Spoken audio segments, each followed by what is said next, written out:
In 2019, the government, with the help of the World Health Organization, rolled out a pilot program in this part of the country that targeted 26 sub-counties in parts of Nyanza and western part of the country. And this was specifically for the counties that are ravaged by malaria. And of course, the issues that they wanted to address was the issue of high mortality rate and of course access to vaccine, and just to ensure that indeed the changing dynamics of malaria across the globe, they can actually handle it, especially in the endemic areas in this part of the country. We are told that the pilot program has actually been very successful, and on the recommendation of the World Health Organization, of course, again, the government, with the help of the World Health Organization, is again rolling out an escalated program that will see a further 25 sub-counties mopped up with the initial 26 to make them 51 in this particular region.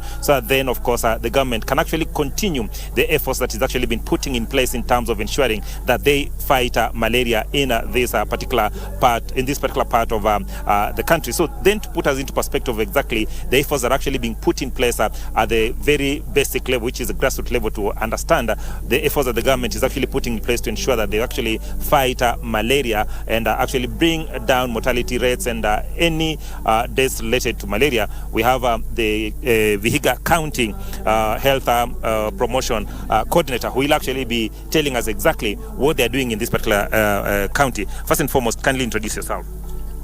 I'll hold the microphone for you. I'm Evelyn Mwango. I'm a health promotion officer. I coordinate health promotion in this county. Today we are here because of launch of malaria vaccine. In Vihiga County, the first launch when it happened in Homa Bay, we managed to start off malaria vaccine to 3 sub-counties. That is the Muhaya, Luanda, and Vihiga sub-county. Fantastic, Evelyn. Before we continue, of course, you said the sub-counties that are actually dealing with in Vihiga County. Give us the situation that was in Vihiga County, of course, before the launch of this particular program, and why, of course, the government or the powers that be decided on the 3 sub-counties that are actually chosen to be part of this particular pilot project. Okay, before the rollout, malaria in Vihiga County is a challenge, and there was a lot of cases of malaria, especially for the under 5 years old.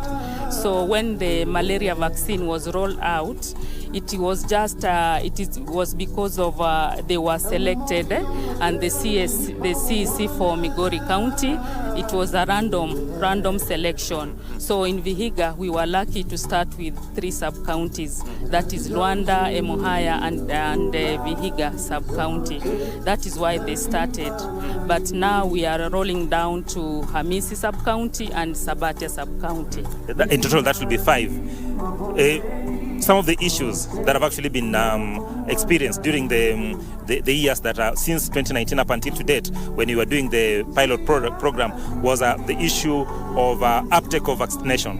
Kindly let us know what the uptake has been in this particular county and some of the teething challenges that continue to rear their head. Thank you. Malaria vaccine was very much welcomed. Before there, children used to be admitted very much at the hospital facilities. But since the introduction of malaria vaccine, there's reduction of hospital admission for the young children. And since malaria vaccine, it has reduced malaria cases in hospitals. And the uptake has been welcomed because malaria vaccine, people were yearning, and they say that it will reduce malaria cases in the community. So the cases in the 3 sub-counties, malaria reduction has gone down, and the uptake is very good, especially at 6 months, at 7 months, and even at 9 months. Someone has just whispered to me that the 6 months, the 9 months, it's okay. Yes. However, the last dose that someone is supposed to take, that is where the officers are actually having challenges. How then do we surmount these challenges? Okay, yes, we agree that there is challenge for the caregivers to bring the children to the health facilities at 2 years.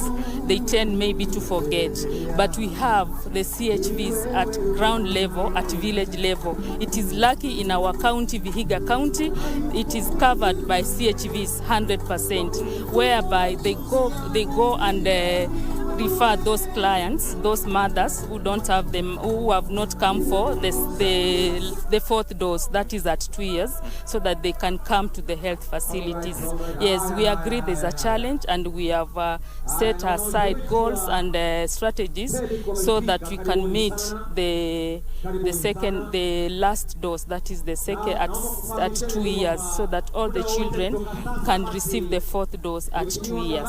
Fantastic. The vaccine is just one of the interventions that are actually being put in place.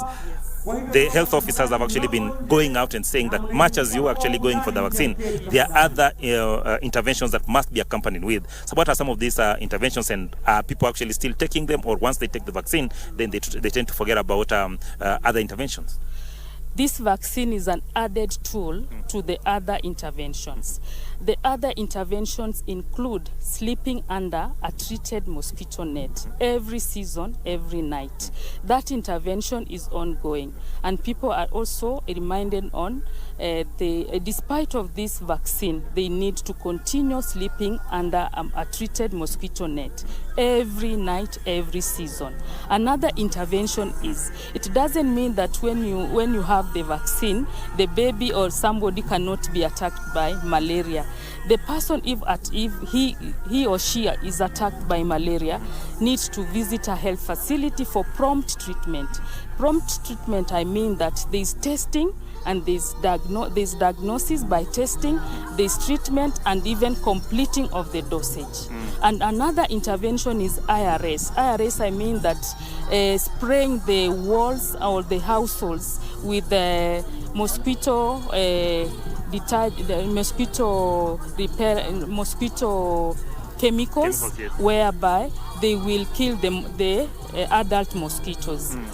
Those are other interventions that we have, and we are also stressing people to continue using beside the malaria vaccine. Evelyn, in conclusion, we cannot fail to talk about the myths and misconceptions that come with vaccinations, and especially malaria vaccines, because in the villages, of course, once, as is the case with all vaccines, when the government is rolling out vaccines, there's a small group that will always come up with myths and misconceptions. What are you telling that woman in the village, or that parent in the village, who is actually sitting with the child and wondering, should I take this child for vaccination, or this will actually bring other complications? Yeah, in a community, you cannot miss myths and misconceptions, especially when there's a new vaccine. So specifically for malaria vaccine, we know after the baby has been injected, a baby can experience fever. But we need to tell the community that the fever it's showing that the vaccine is working in the body. So beside that, we normally tell them this vaccine is safe for the children. And they can see how initially the vaccine, the malaria used to even bring death to the young people, to the young children, even to adults. So to encounter the myths, we have to tell the community the facts about malaria and even about malaria vaccine. But the vaccine remains safe for the child? The vaccine is safe.